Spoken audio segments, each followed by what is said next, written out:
Welcome, Serena. Thank you very much for joining me. For those who haven't come across Fly or you, what is it you do? Could you give us a bit of a background on Fly and yourself and what you're up to? Yeah, sure. Thank you, Dad, for having me.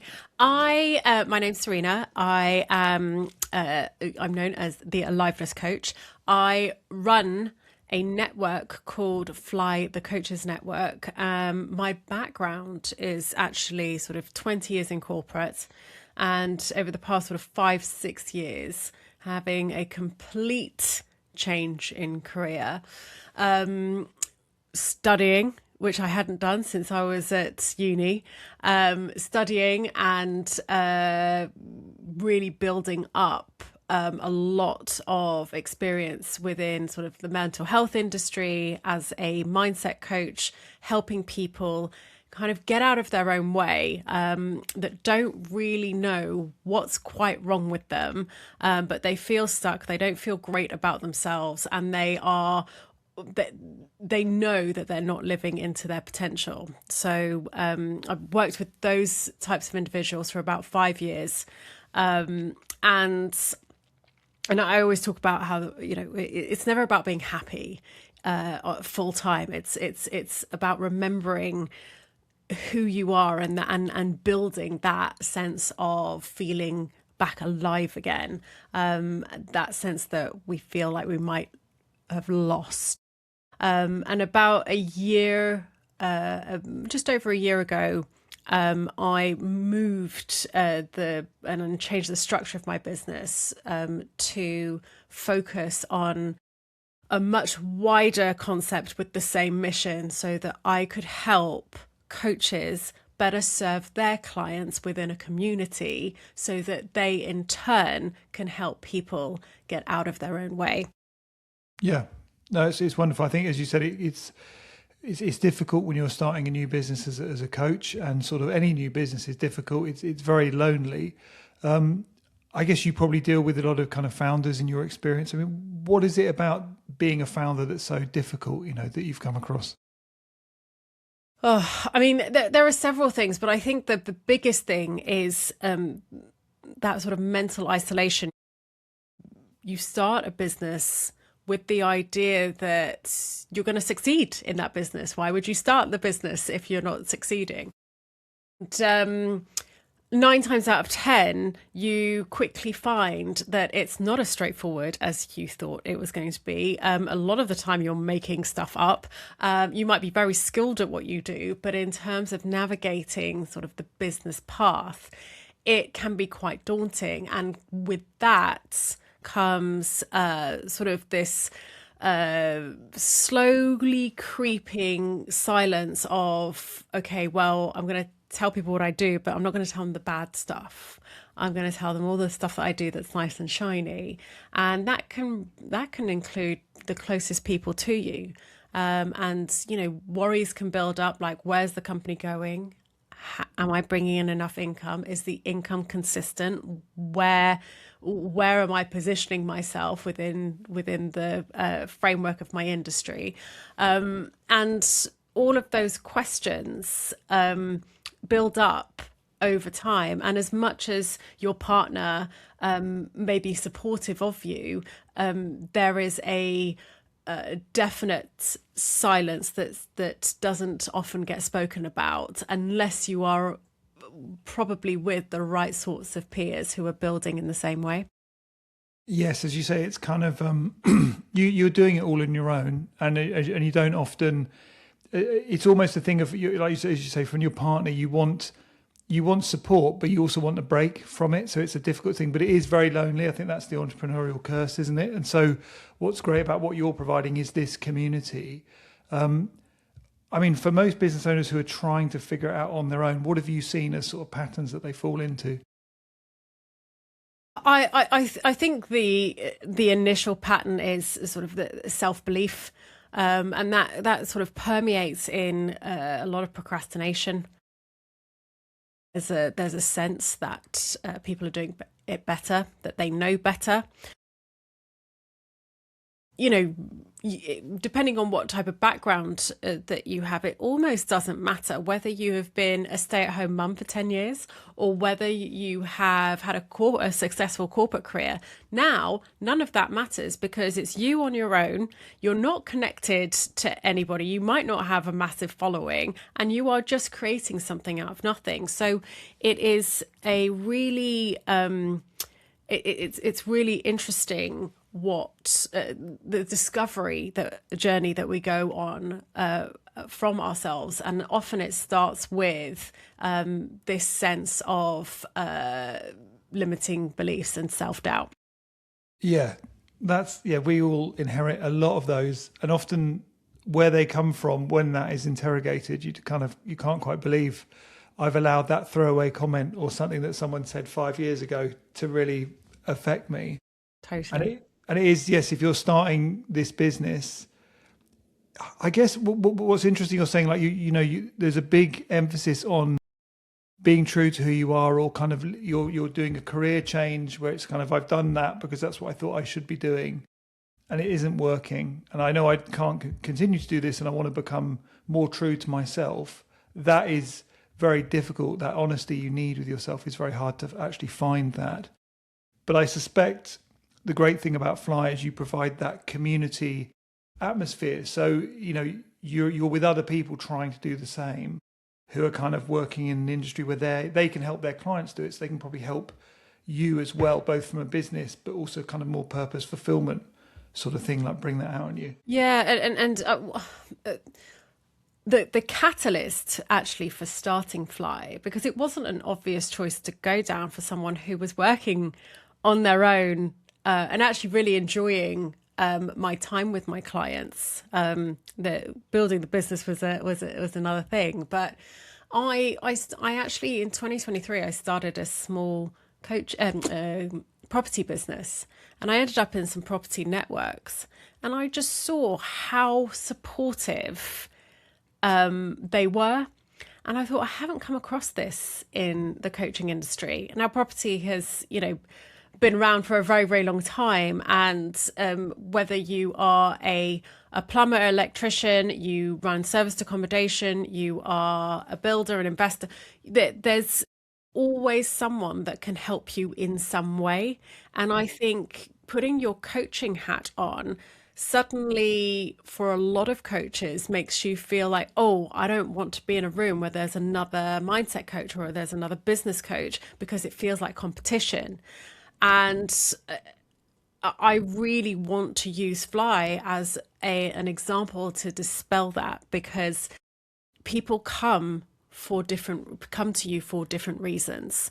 And what you can provide as a business coach, someone else may not be able to provide. What you deliver in terms of your energy and your ability doesn't mean that it's going to be the same for somebody else. And how you can help people along the way who are doing very similar work to you can and has the ability to I like to use the word interdependence, that sort of that ability to build something bigger than the sum of its parts.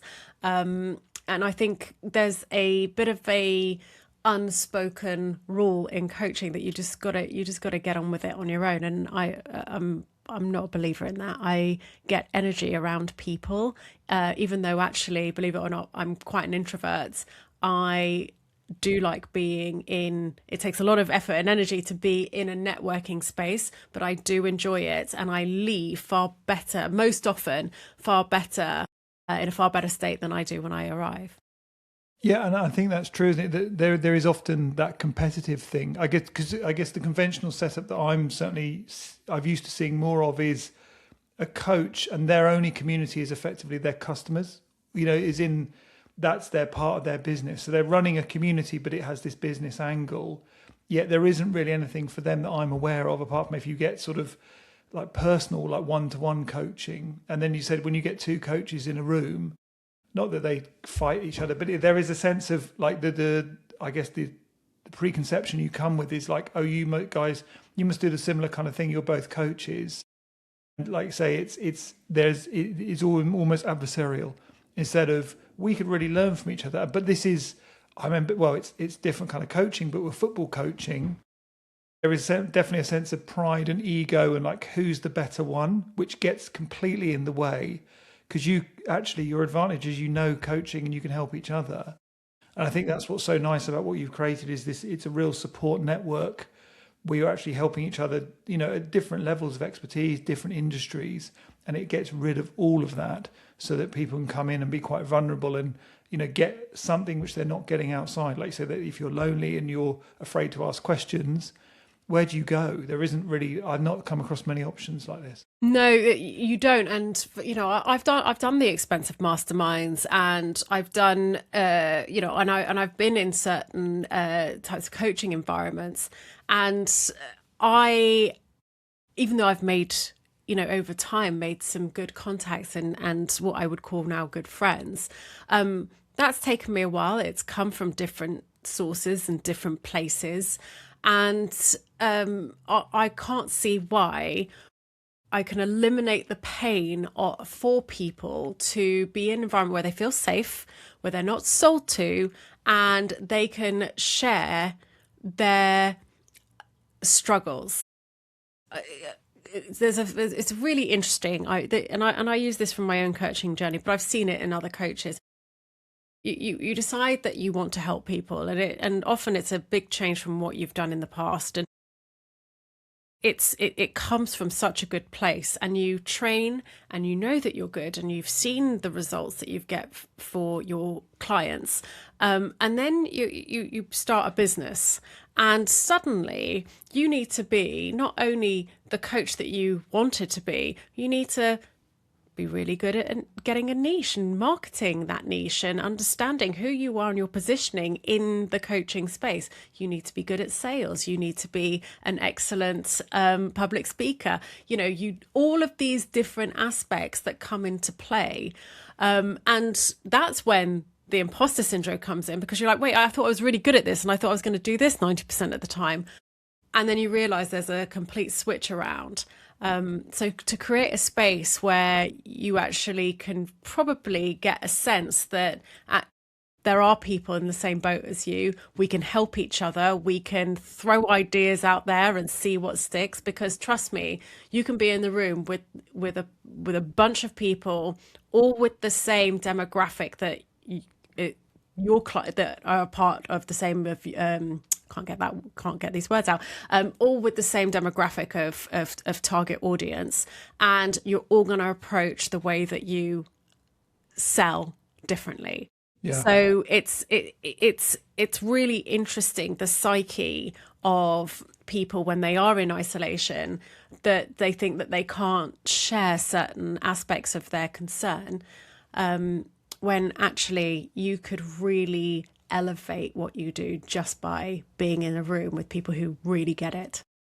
And what would you say, have you seen much of a difference? I mean, there is obviously a difference, but if you are learning in isolation versus learning in a group, I'd imagine the difference is stark, especially when it's the right environment where there's no selling, there's mutual support, and it's like there's no, people aren't kind of, what's the word?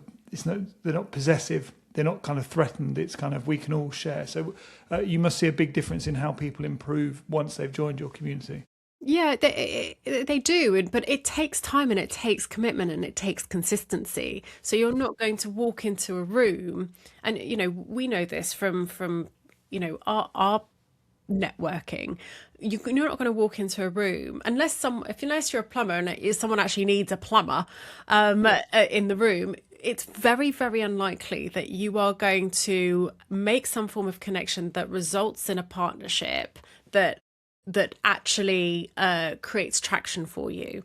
You might walk into a room and be able to get on someone's podcast, but the strength comes in consistency and building up those relationships. And relationships, whether you've got a business or not, they form personally. You're going to get good energy from certain people, and it's those that you want to surround yourself with, and you only know that and you only discover parts of what you like and what you don't like by being in a room on a consistent basis. So that takes time, and over the course of time certain ideas form and some ideas fade to the background and some stick and some blow up.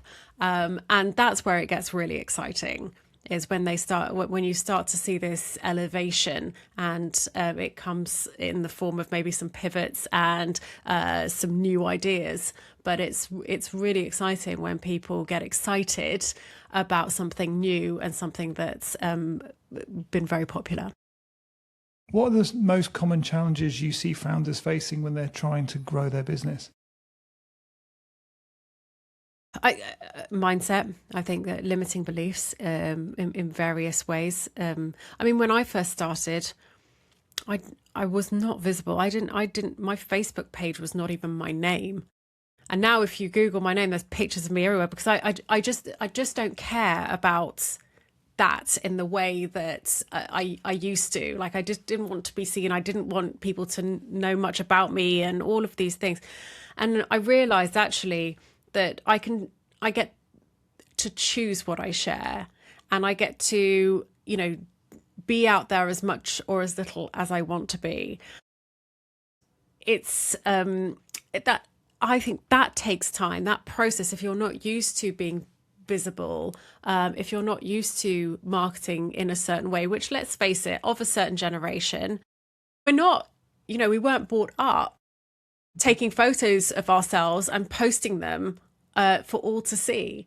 The pictures that we took were very, very intentional, and we used to get excited getting them printed, the 24 printed off or the 36 printed off, and they would go probably into an album or some kind of filing system, and they told a story. Now it's a very different matter, and you wanted to take those photos back then because you wanted to create that memory. It was really, really important. Now it's kind of just like visual fodder. Just, okay, we're putting a piece of content out there. We want people to read it. Let's chuck a photo in it, whatever it happens to be. But that is a mindset shift. You have to change from thinking about it as people are viewing you to actually it's just a bit of an asset to something that has a much bigger story to it. I would say various levels of limiting beliefs. And I think also sometimes people fear success. Like, what if this becomes too big? Is it going to take up too much of my time? Is it going to, people not going to like me? It sounds daft, but I've heard it a lot. And it's interesting where our minds can take us, because we create this story for ourselves, and actually we haven't even got the first check-in. So, various levels of limiting beliefs. Yeah, as you say, it's like you're going from being in a business that you're someone else's, like you're a small cog in a bigger business, and then you have to do it all yourself. And it is. Yeah, I totally get the awkwardness in front of camera. I'm learning about the millennial pause and all these kind of things, and it's just very, very different. And I don't mind. I feel a little bit for young people who've grown up purely on social media. I know they won't know any different, but as you say, there was a bit more peace, and it's kind of you're a bit more intentional, and it's quite nice to look at old photos. But yeah, it is. I guess that's the biggest thing, isn't it? It's knowing I've got so many things to learn, and it's live. Like, I'm running my business, so I've got to make it work as I'm learning. And that's so difficult, because you normally would you'd either hire an expert or someone else would be doing it, so you wouldn't have to factor it in. Yes. So, yeah. And it's a different, very, very quickly we've had to change the way in which we view business. Now, more than ever, we're kind of making it up in a world of newness. Not that long ago, if you wanted to, you specialized for decades in a certain field, and it had to be perfect. If you wanted to create furniture, it was an art and a skill that was brought up through generations. Now things are manufactured so quickly. Marketing trends go there's hundreds of them, constantly changing all the time. And you just have to let go of perfection, and you have to be able to be adaptable and curious. That's a really big one. There are so many things that are going to want to stop people succeeding, and our brains are going to tell us this is not possible. But landing with a curious mindset, like, oh, that's interesting, that didn't work out today. Oh, that's interesting, that client left me today. Oh, that's it. And just why change it, pivot, move, develop, grow. It's a challenge. I remember someone saying to me, you'll know when you're growing in your business when you have your first complaint. And I thought that's really interesting. That was someone who was running a very, very successful business. She said, because if you're not doing things wrong, you're not growing. And from those things that you get wrong and people let you know about it, you are going to learn a lot. But I think we often find that we don't want to make those mistakes. And as much as we try, if we're not making the big decisions and taking bigger leaps, you are never going to know. It sounds like a lot of progress is kind of, as you said, when you're doing this, a lot of progress is made in that kind of messy first bit of the mistake making and readjusting what you thought it was. Do any kind of stories come to mind of people who've, like, you can see the before and after, where they've kind of joined the network and you started to see like a real breakthrough moment for them? Yeah, I mean, we just had one last week. There's someone who really, hugely experienced, 20 years in sales, wanted to become, thought they would be really good at sales coaching, really struggling with the being visible and being out there. Joined in January, had his, it took 2 months of consistent turning up, building relationships. And I got a message from him about 3 weeks ago saying, I think I've struck a partnership with someone else in the group. And I said, oh, that's great. What do you do? Someone else happens to have built a platform that all his courses can sit on, that give him the publicity that allows him to just get on with the work, and clients are able to come directly to him. He never knew that existed. He never knew that was even possible. He had created a whole bunch of stuff and he was really struggling to sell it. And he got 10 clients pretty much overnight. Wow. So those types of partnership, and that person who had developed that is a coach who understands tech, who saw that there was an opportunity for people, had a big database, saw that there was an opportunity for people to place their courses on their platform so that they could help both sides, both the content creator and the people searching for the right type of course. Amazing. And like I said, that breakthrough is not only beneficial financially, but emotionally. It's huge, isn't it? Just the relief that comes from going, well, I've brought some money in, and it you restore your confidence, and you think, actually, maybe I can do this, which is wonderful. Yeah, and I think also there's that we think we know it all. I don't know if I've talked to you about this graph, but I'm pretty obsessed with it. But sort of the Dunning-Kruger effect. And sort of if you imagine sort of the vertical axis is confidence, that's your confidence scale. And then the horizontal axis is the competence scale.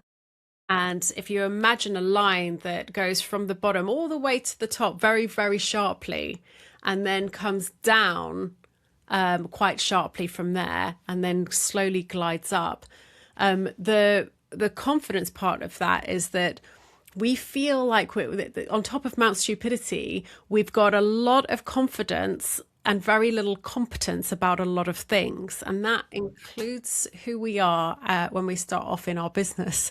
We know how to do whatever it is that we're skilled at, and we just need to start a business and it'll be fine. And, heading on to the top of Mount Stupidity there, not meaning to insult anyone, this is just the graph. That's where we stay until We realise, whoa, very, very, very quickly that we don't know as much as we think we know. Yeah. And then that sort of glide up, what they call the slope of enlightenment, by learning, making mistakes, starting again, moving up, and just getting more credible to ourselves, credible to in the industry. And all of that takes time. We think it should happen very quickly because that's what society has led us to believe, but it does take time. And I think when you are sort of isolated and you can spend a lot of time on top of that mountain, it is quite lonely. And it's only when you start to engage with more people who understand your field really well, you're like, oh, there's a platform for that. Oh, there's a person that I can partner with. There's this that happens out there. There's that happens out there. And yes, you're still going to make certain mistakes, but you feel like you're moving forward. And that momentum is the thing that makes you wake up in the morning and go, right, I need to do this today. I need to do this today. Having that push in the morning on your own is a lot tougher when you are not as engaged in your work as you thought you were going to be. Yeah, that makes sense. Like I said, it's the loneliness thing, isn't it? You're kind of finding the motivation to try something which will probably fail. Yeah. Is hard. But if you've got a group of people who you can commiserate with, who actually they're ahead of you in that journey, and they can give you a bit of not only advice, but like evidence that once you get past this, there is goodness on the other side. You know, again, it's kind of, you're encouraged to kind of keep the faith, keep going step by step, day by day kind of thing, which is, you know, again, really important. Yeah, it totally is. It's it does change everything, really.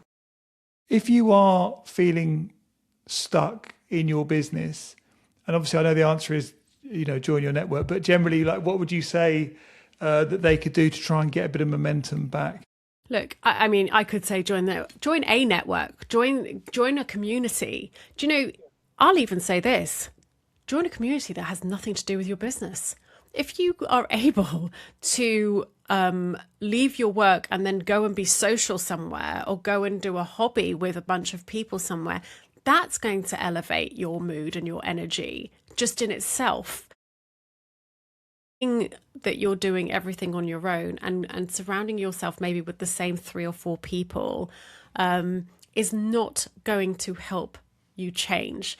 You are going to be able to change if you start surrounding, like challenging yourself. So maybe, you know, I mean, I started salsa, you know, maybe you join a football club, maybe you join a network that is to do with other businesses that gives you the inspiration, because you don't need to be in an environment just with the same types of people. It helps, but what also helps is just being around people who are doing a very similar, going through the very similar challenges that you are going through.